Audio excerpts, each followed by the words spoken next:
Muy bien, continuando con los derechos conquistados por la mujer peruana a través de los años, también vemos el derecho de la educación superior, ¿no? Habíamos dicho, ¿no?, que Enríquez Ladrón de Guevara, ¿no?, estudiante que destaca con las primeras notas, pues se le concede pues el derecho a la educación universitaria. Producto de aquel acontecimiento, el 7 de noviembre de 1908 se promulga la ley 801 que le permitió, ¿no?, a la mujer acceder a la educación superior. Y Trinidad Enríquez pues se gradúa como abogada, ¿verdad? Muy bien. También se le otorga el poder participar al servicio de la patria. En el año 1949, con la ley 10.967, se introdujo pues la prestación de servicio militar para las mujeres, pero con alguna restricción debido a la educación y costumbres de la época.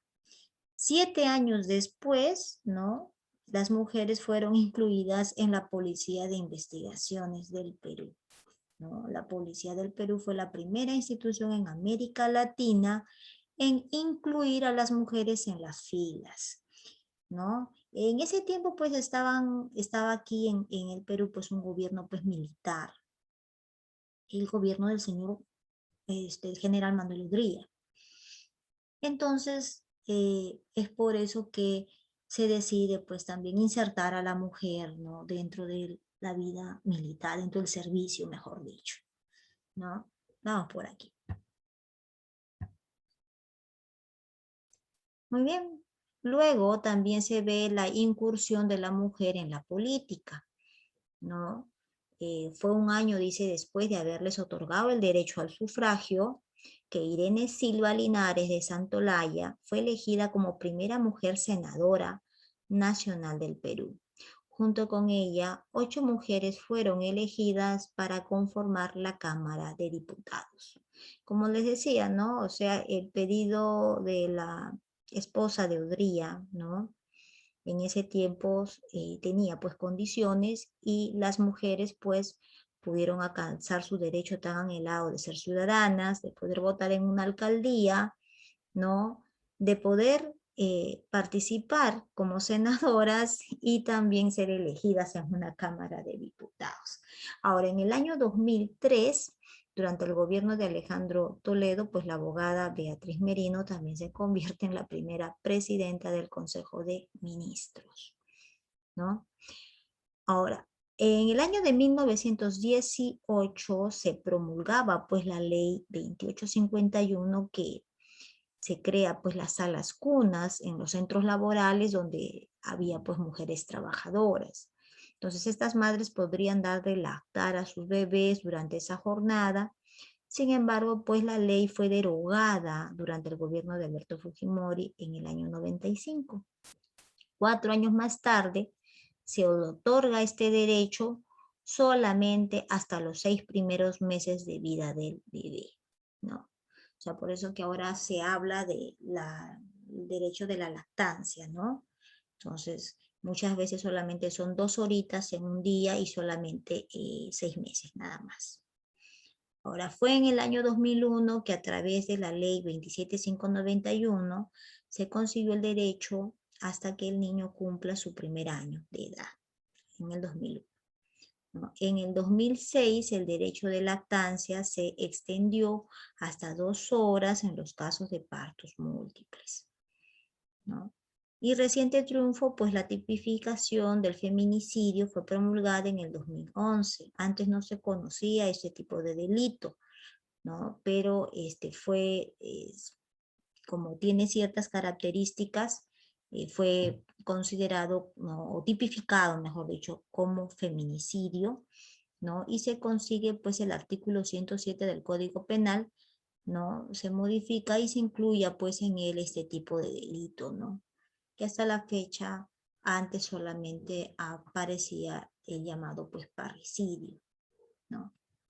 Muy bien, entonces ahora vamos a las preguntas. Dice, ¿qué derechos fueron reconocidos a las mujeres por parte del Estado? Vamos a ver. A ver aquí, listo.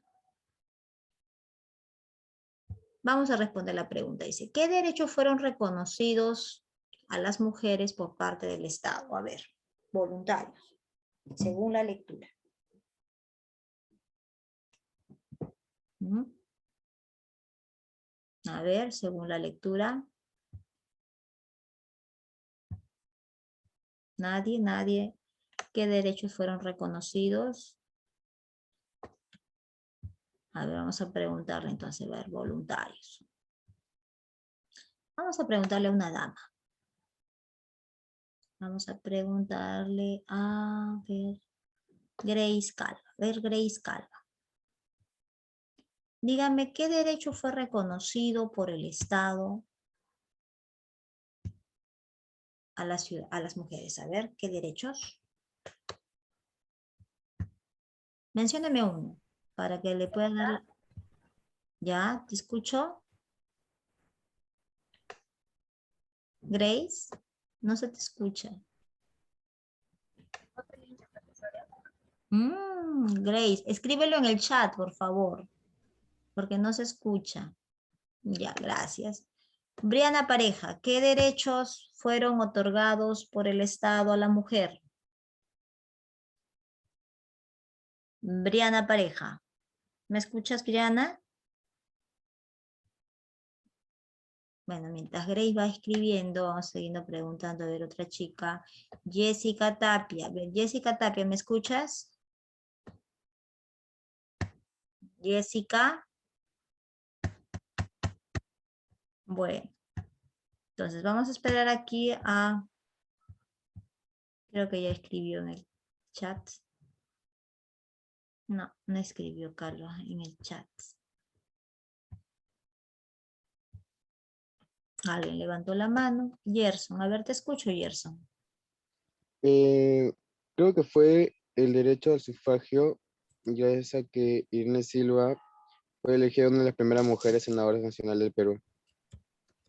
El sufragio y ¿Está bien? ocupar, sí, y ocupar un lugar en el Senado y en la Cámara de Diputados, ¿no?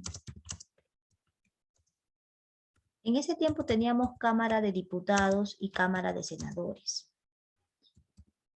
Y ocupamos esos lugares, uno de uno, ¿no? Un lugar en el Estado y en la Cámara de Senadores, ¿no? Por los años de... El derecho al sufragio y ocupar un lugar en el Senado, ya vamos a ponerle acá, y ocupar un lugar en el Congreso también, ¿no? Vamos a ponerle así mejor, en el Congreso. A ver, acá creo que he escrito ya Grace.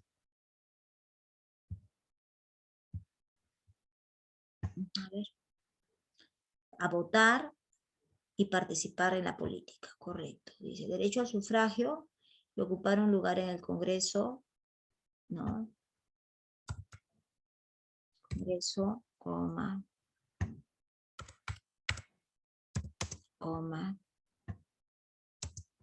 y la participación política.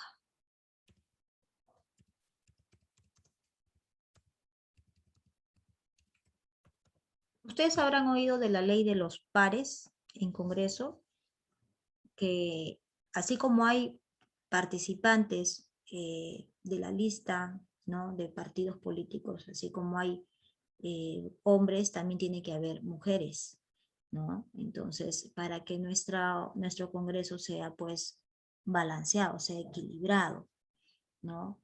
Antes no, antes eso lo dejaban al azar, ya si sale una mujer ya en buena hora, ¿no? Si no, si todos son varones, los elegidos que sean varones, no, ahora se exige que exista, pues, la representación de ambos géneros, ¿no?, en el Congreso, ¿no? Entonces el derecho al sufragio, ocupar un lugar en el Congreso y la participación política. Muy bien. ¿Qué más? El derecho también, por ejemplo, a ver, te escucho, Abel Pérez. Te escucho, Pérez. Disculpe, es que se me resbaló la mano. Ah, ya. Entonces, a ver, alguien escribió acá en el chat. Dice así. Jessica nos dice, la salud, la educación, la participación política, el bienestar económico, el no ser objeto de violencia, así como muchos más, dice. Derecho a la salud, a la educación. Vamos a ponerle aquí lo que ha puesto su compañera. Cada persona tiene que votar, dice. Objeto de violencia, dice, ¿no? Ay, acá también hay otro. A ver, un ratito, dice, sí, porque las niñas tenemos los mismos derechos que los niños, ¿no? Y somos iguales como humanos, ¿correcto? Acá. A ver, con eso de tener los mismos derechos iguales, vamos nosotros a escribir en la siguiente pregunta. Vamos a escribir acá. Listo, ahí está, a ver, dice así. Derecho al sufragio, ocupar un lugar en el Congreso y la participación política, coma, a la salud, coma, la salud, a la educación, la participación política, ya está, el bienestar económico,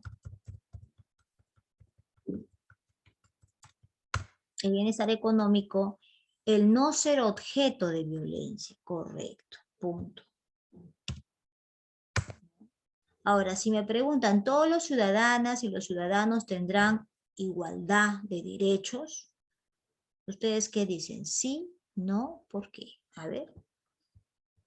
¿Qué me dicen ustedes? Quiero escucharles, a ver. A ver qué me dice Ana García, qué me dice Gerson Flores. ¿Cómo es? Las ciudadanas y los ciudadanos tendrán igualdad de derechos. ¿Por qué? Claro. Claro, porque, bueno, así como en el tiempo de antes, nos damos cuenta de que no estaba bien ese pensamiento, ya que no se le puede dar privilegio a a los hombres que vendrían siendo por una idea tonta que tendríamos, ¿no? Sino porque sí todos somos iguales, no hay ninguna diferencia tampoco. Claro. Aquí, por ejemplo, eras ciudadano no porque eras varón. Aquí en el Perú, tú tenías la ciudadanía si tenías tierra, si eras hombre de familia y si eras, pues, en ese tiempo, si eras mayor a 25 años, en ese tiempo. Te estoy hablando de las primeras constituciones. Te eras ciudadano si es que estabas casado también. ¿Te das cuenta? O sea, aquí había era muy restringida la ciudadanía. Cualquiera no era ciudadano. Así que el derecho de igualdad lo han ganado tanto hombres como mujeres. Ahora, si tú me preguntas si los indios en esa época tenían el derecho a la ciudadanía, pues no. ¿Te das cuenta? El esclavo, el descendiente afro, ¿tenía derecho a la ciudadanía? No.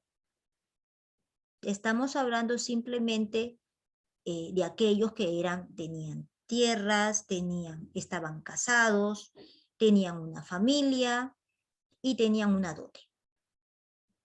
¿Se dan cuenta? Entonces, nuestra conquista durante este bicentenario, si hablamos de derechos de igualdad para ciudadanas y ciudadanos, ha sido para ambos, para hombres y para mujeres, y de distintos colores y de distintas etnias. ¿Bien? Entonces, de esa manera se ha ganado aquí el derecho a la igualdad, ¿no? En otros países, el participar en guerras, en batallas por la libertad, ya les otorgaban un derecho a la ciudadanía. Pero aquí en nuestro país no fue así. Hubo independencia, hubo la primera, la segunda constitución, ¿no? Y habiendo constitución, no todos eran ciudadanos. Así hayas participado en la independencia. Entonces, el derecho de igualdad lo hemos luchado, lo hemos logrado con esfuerzo durante todo este bicentenario. Ahora, si hablamos nosotros un poquito más elevado, hablamos de equidad, entonces hablamos de derechos diferenciados. Por ejemplo, el derecho de un parto seguro. ¿Ese derecho a quién se lo otorgo? ¿A la mujer o al hombre? A la mujer, profesor. Lógico, se dan cuenta, es un derecho por equidad, no solamente en igualdad, ¿no? Entonces, el derecho, por ejemplo, ¿no? A vivir una sexualidad sin violencia, se lo otorgo a los dos, tanto al hombre como a la mujer. El derecho de un parto seguro a la mujer. El derecho de poder estar, de apoyar, ¿no? Durante su embarazo a la mujer, se lo otorgaría ¿a quién? Al hombre. ¿Te das cuenta?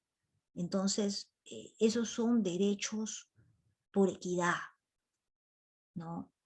Y si hablamos de todos los ciudadanos y ciudadanas, ¿tendrán igualdad de derechos? Sí, todos tienen derechos iguales y más aún equidad de derecho, ¿no? Porque cada uno tiene necesidades distintas, ¿no? Necesidades que son propias de un género, ¿no? Y tal es lo que acabamos brevemente de explicar. Muy bien, entonces vamos a responder aquí. Vamos a responder por acá. ¿Todas las ciudadanas y los ciudadanos tendrán igualdad de derechos?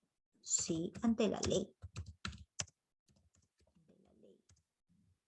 ¿No es cierto? Han luchado, ¿no?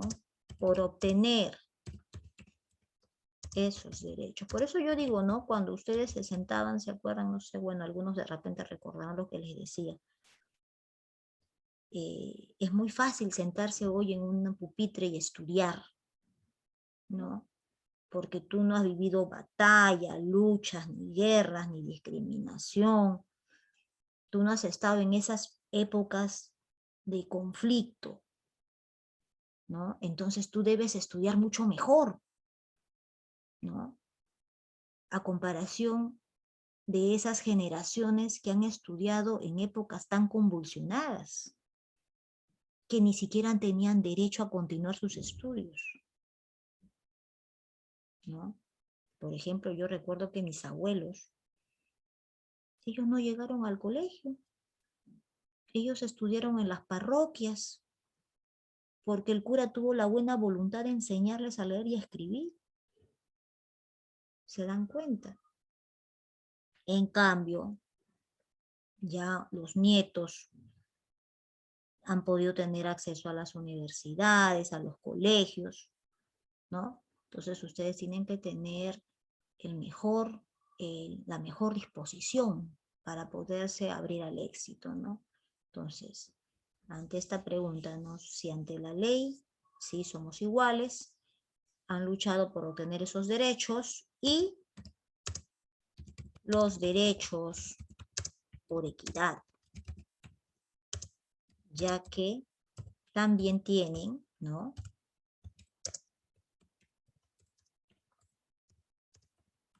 Derechos, ¿no? Que solo corresponde a su género, ¿no? Correcto. Listo. A ver, vamos a ver si este nos salió bien o nos salió mal, no sé. Vamos a ver. Listo. Aquí.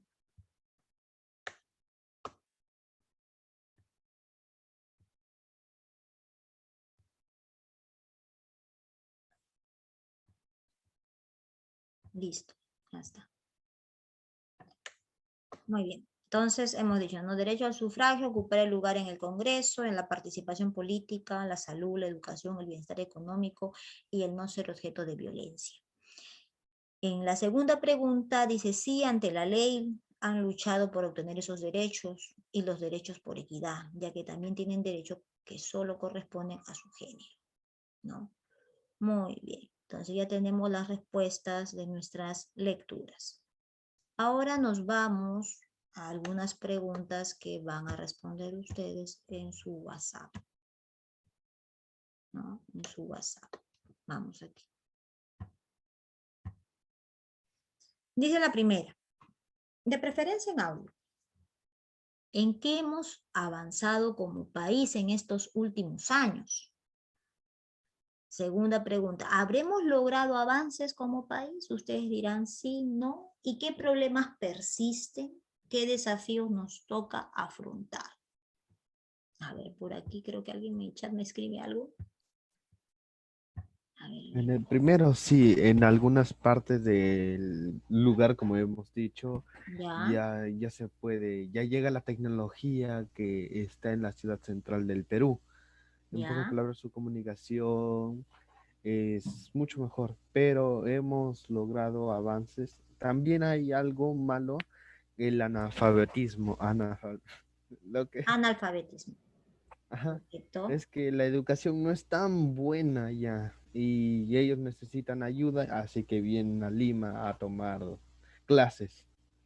Por Claro. eso se pobla mucho el lugar. Lima, mucho ese pueblo. Me estoy Algunos, confundiendo mucho últimamente. algunos confundieron, ¿no? Bueno, lo escuché en los debates presidenciales, ¿no? Un poquito que se rieron, ¿no? Con respecto a a la educación intercultural. ¿Y qué es eso? Dijeron. Nosotros necesitamos una educación intercultural, porque si tú sabes, en nuestras regiones no todos hablan castellano, Claro. necesariamente hablan quechua. Y otras, si tú te vas a la selva, te pierdes en un mar de lenguas, porque la gran mayoría ahí maneja un dialecto por comunidad, por pequeños grupos de etnias. Y es muchísimo más difícil Más, aprender más amplio.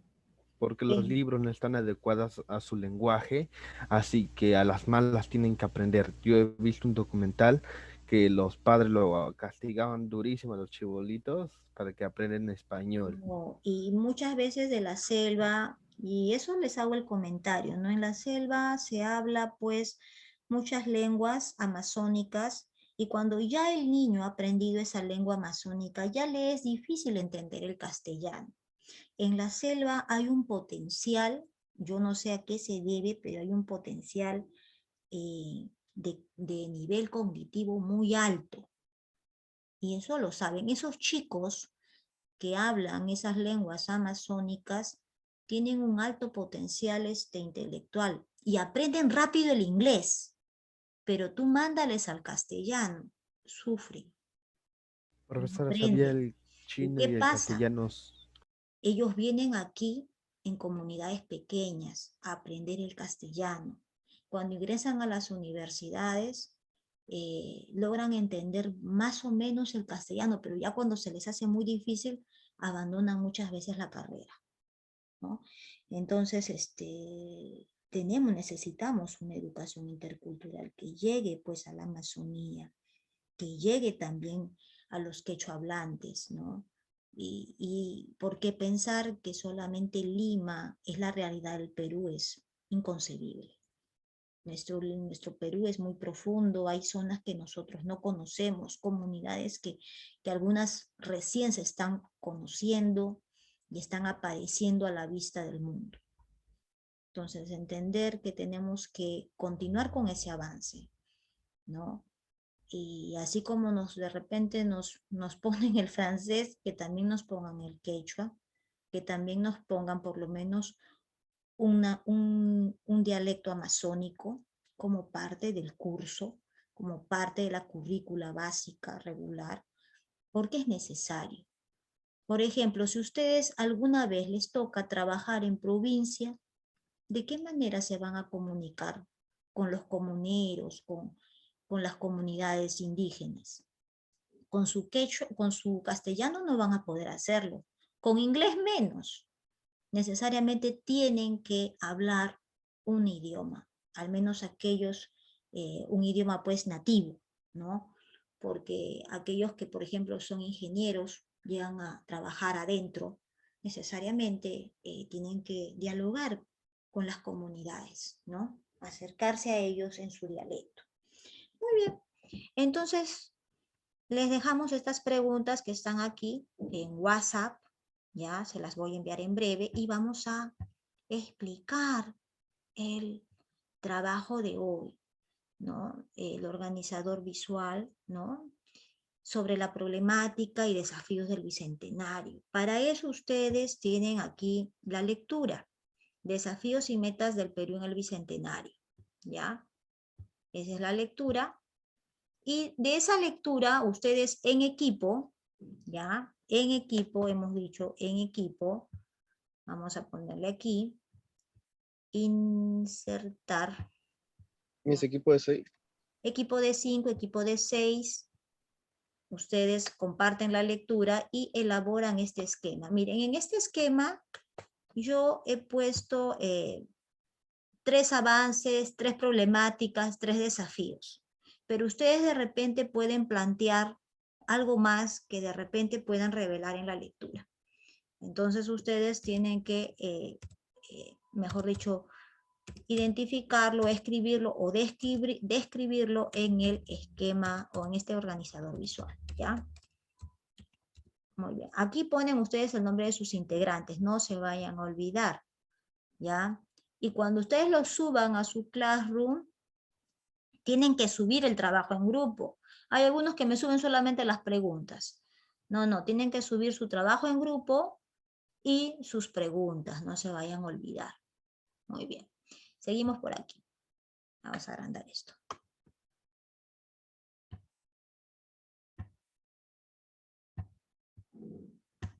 Ya está.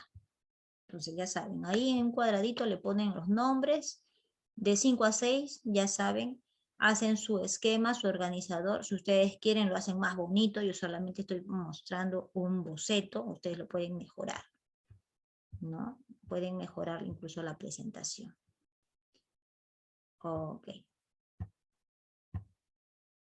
Aquí tenemos las preguntas. Las preguntas son argumentadas, por si acaso, por eso les preguntan por qué. Dicen, ¿no? ¿Cuáles son los desafíos más importantes que debemos afrontar como país? ¿Por qué? ¿Cuáles son esas metas que crees que hemos logrado como país? ¿No? ¿Qué metas señaladas en el plan de bicentenario podemos ver que se están cumpliendo en nuestra localidad o región? ¿Cómo? ¿No? Entonces son preguntas que ustedes tienen que responderlas después de la deliberación que ustedes han hecho en su esquema. Y nos vamos aquí. Y aquí está pues el cuadrito para que ustedes puedan calificarse, ¿no? ¿Alguna pregunta hasta aquí? ¿Alguna No me pregunta? entendí todo. Ok, quedó claro entonces, este trabajo es para el 28 de junio, ¿ya? Pero para este momento ya saben que tienen que responder las preguntas que voy a enviar en breve al WhatsApp. Muy bien, entonces voy enviando las preguntas a WhatsApp. No hay preguntas, no hay dudas para poder cerrar aquí, ¿ya? No, No, profesor. Ok, entonces les voy enviando las preguntas al WhatsApp para que puedan responder. Lo pueden hacer en un audio o por escrito, como gusten. Entonces cerramos aquí, chicos. Nos vemos y al WhatsApp todos nos vemos por aquí. Vamos a cerrar acá. Okay. Hasta luego. Sí, sí.